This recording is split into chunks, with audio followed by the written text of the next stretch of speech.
ঢাকার বিমান দুর্ঘটনায় হতাহতের শোক জানিয়েছে আমেরিকা, চীন, ভারত, পাকিস্তান সহ বিভিন্ন দেশ। চিকিৎসা সহযোগিতা করতে চায় ভারত। সিরিয়ায় ইসরায়েলি হামলায় হতচকিত ডোনাল্ড ট্রাম্প। মার্কিন কিংবদন্তি নেতা মার্টিন লুথার কিং জুনিয়র হত্যাকাণ্ডের গোপন নথি প্রকাশ। ফেসবুকের গোপনীয়তা লঙ্ঘনে $8 বিলিয়ন ক্ষতিপূরণ মামলার নিষ্পত্তিতে রাজি হলেন মার্ক জাকারবার্গ। গাজা যুদ্ধ বন্ধ করতে যুক্তরাজ্য, কানাডা, ফ্রান্স সহ 26টি দেশের আহ্বান। বুধবার আলোচনায় বসবে ইউক্রেন ও রাশিয়া। ইউক্রেনকে 5টি প্যাট্রিয়ট ক্ষেপণাস্ত্র সিস্টেম দিবে জার্মানি। পারমাণবিক কর্মসূচি থেকে সরবে না ইরান। সংলাপের মাধ্যমে যুক্তরাষ্ট্রের সঙ্গে উত্তেজনা কমাতে চায় চীন।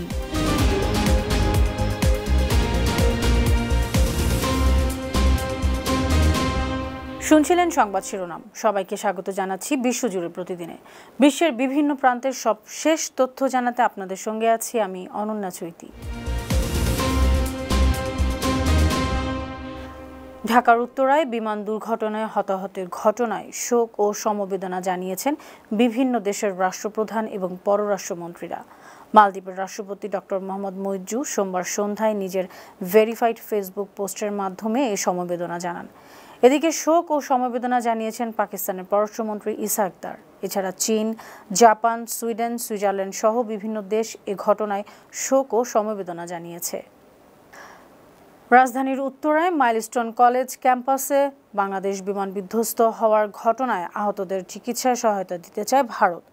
মঙ্গলবার ঢাকায় নিযুক্ত ভারতীয় হাইকমিশন বাংলাদেশ সরকারকে আনুষ্ঠানিকভাবে চিঠি দিয়ে এ আগ্রহ জানিয়েছে। এর আগে সোমবার সামাজিক যোগাযোগ মাধ্যমে শোক বার্তায় ভারতের প্রধানমন্ত্রী নরেন্দ্র মোদী লিখেছেন, ঢাকায় মর্মান্তিক বিমান দুর্ঘটনায় প্রাণহানির ঘটনায় গভীরভাবে মর্মাহত ও দুঃখ বোধ করছি। সবশেষ হিসেব অনুযায়ী মাইলস্টোন স্কুল অ্যান্ড কলেজে বিমান বিধ্বস্তের ঘটনায় 31 জন মারা গেছেন। সিরিয়ায় ইসরায়েলের বোমা হামলায় ডোনাল্ড ট্রাম্প হতচকিত হয়েছিলেন। এ তথ্য জানিয়েছেন হোয়াইট হাউসের প্রেস সেক্রেটারি ক্যারোলিন লেভিট। ওয়াশিংটনে সাংবাদিকদের সঙ্গে আলাপকালে লেভিট জানান, সিরিয়ায় হামলা এবং গাজায় একটি ক্যাথলিক চার্চে বোমাবর্ষণ ট্রাম্পকে বিস্মিত করেছে। গাজায় ইসরায়েলের সাম্প্রতিক হামলার বিষয়ে ট্রাম্প প্রশাসনের কোনো ক্ষোভ আছে কিনা এমন প্রশ্নের জবাবে লেভিট বলেন, প্রেসিডেন্ট বিষয়টি নিয়ে ইসরায়েলের প্রধানমন্ত্রীর সঙ্গে কথাবার্তা বলছেন। সম্প্রতি এপস্টিন ফাইল নিয়ে ট্রাম্পের সমর্থকদের অসন্তোষ সম্পর্কে লেভিট বলেন, এটি ডেমোক্র্যাট প্রশাসনের বানানো কল্পকাহিনী। মার্কিন নাগরিক অধিকার আন্দোলনের কিংবদন্তি নেতা মার্টিন লুথার কিং জুনিয়রের হত্যাকাণ্ড সংক্রান্ত গোপন নথি প্রকাশ করেছে ট্রাম্প প্রশাসন। 2,30,000 পৃষ্ঠার এই দলিলপত্র আদালতের আদেশে গোপন রাখা হয়েছিল। ব্রিটিশ সংবাদ মাধ্যম বিবিসি জানিয়েছে, নথি প্রকাশের পর মার্টিন লুথারের 2 সন্তান অভিযোগ করেছেন তাদের বাবার উপর FBI মিথ্যা প্রচারণা ও আইন বহির্ভূত তৎপরতা চালিয়েছিল। 1968 সালে 4 এপ্রিল আততায়ীর গুলিতে নিহত হন মার্টিন লুথার কিং। 1999 সালে যুক্তরাষ্ট্রের একটি জুরি রায় দেয় লুথার কিং ষড়যন্ত্রের শিকার হয়েছিলেন, কোনো একক আততায়ী তাকে হত্যা করেনি। যুক্তরাষ্ট্রের হামলায় একাধিক পারমাণবিক স্থাপনায় গুরুতর ক্ষয়ক্ষতি হওয়ার পরও ইউরেনিয়াম সমৃদ্ধিকরণ সহ পারমাণবিক কর্মসূচি থেকে সরে আসার কোনো পরিকল্পনা ইরানের নেই। সোমবার 21 জুলাই মার্কিন সংবাদ মাধ্যম ফক্স নিউজ আয়োজিত একটি বিশেষ অনুষ্ঠানে এমনটা জানিয়েছেন ইরানের পররাষ্ট্রমন্ত্রী আব্বাস আরাকচি। আরাকচি বলেন, বর্তমানে ইউরেনিয়াম সমৃদ্ধিকরণ কার্যক্রম সাময়িক স্থগিত আছে, এটি স্থায়ীভাবে বন্ধ হবে না। এই সমৃদ্ধিকরণ ইরানি বিজ্ঞানীদের অনন্য অর্জন।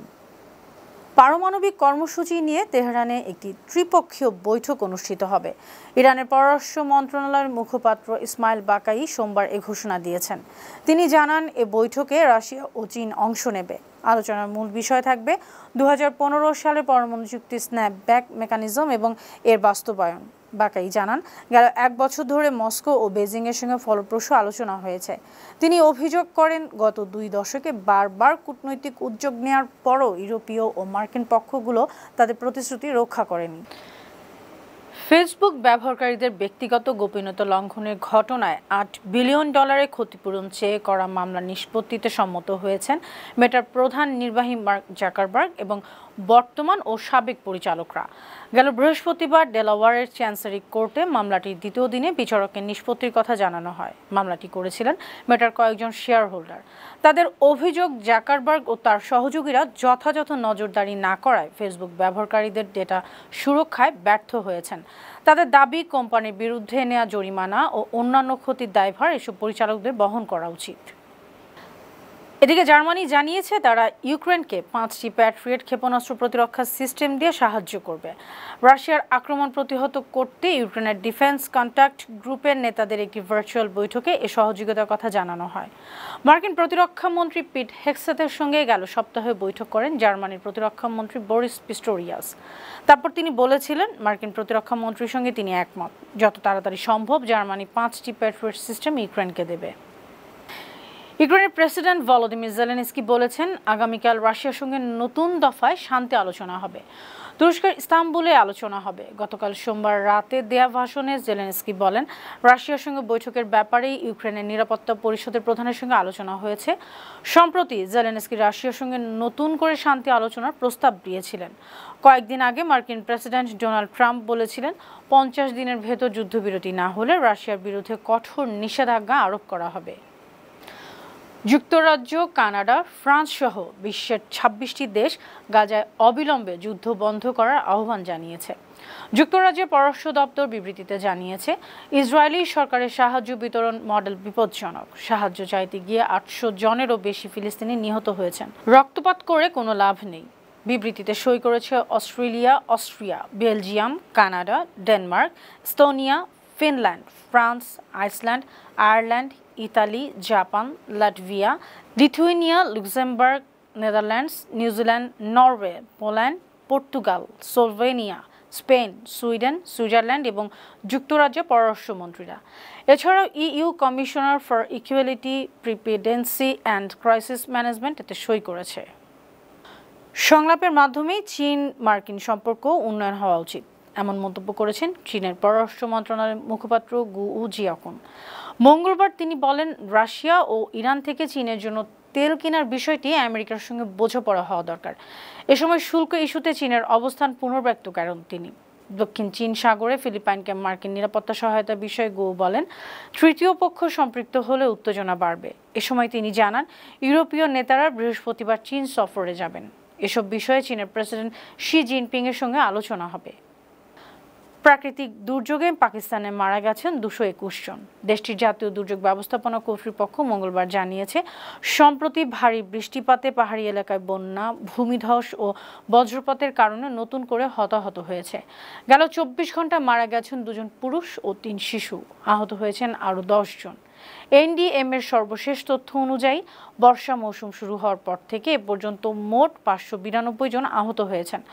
সবচেয়ে বেশি ক্ষতিগ্রস্ত হয়েছে পাঞ্জাব, সেখানে প্রাণ হারিয়েছেন 135 জন, আহত হয়েছেন 470 জন। পদত্যাগ করেছেন ভারতের উপরাষ্ট্রপতি জগদীপ ধনখড়। পদত্যাগপত্রে তিনি রাষ্ট্রপতি দ্রৌপদী মুর্মুকে জানিয়েছেন স্বাস্থ্যগত কারণেই তিনি পদত্যাগের সিদ্ধান্ত নিয়েছেন। জগদীপ ধনখড় জানিয়েছেন দায়িত্ব পালনকালে তিনি প্রধানমন্ত্রীর সহযোগিতা ও সমর্থন পেয়েছেন। 74 বছর বয়সী ধনখড় আরও জানান উপরাষ্ট্রপতি থাকাকালীন তিনি ভারতের অসাধারণ অর্থনৈতিক অগ্রগতি এবং তাৎপর্যপূর্ণ উন্নয়ন দেখেছেন। 2022 সালের আগস্টে উপরাষ্ট্রপতি হিসেবে দায়িত্ব গ্রহণ করেছিলেন ধনখড়। সুপ্রিয় দর্শক, এই ছিল আজকের বিশ্বজুড়ে প্রতিদিনের আয়োজন। দেশ বিদেশে বিভিন্ন খবর নিয়ে আবার আপনাদের সামনে হাজির হব। সে পর্যন্ত ভালো থাকুন, সুস্থ থাকুন, বানু টিভির সঙ্গে থাকুন। ধন্যবাদ।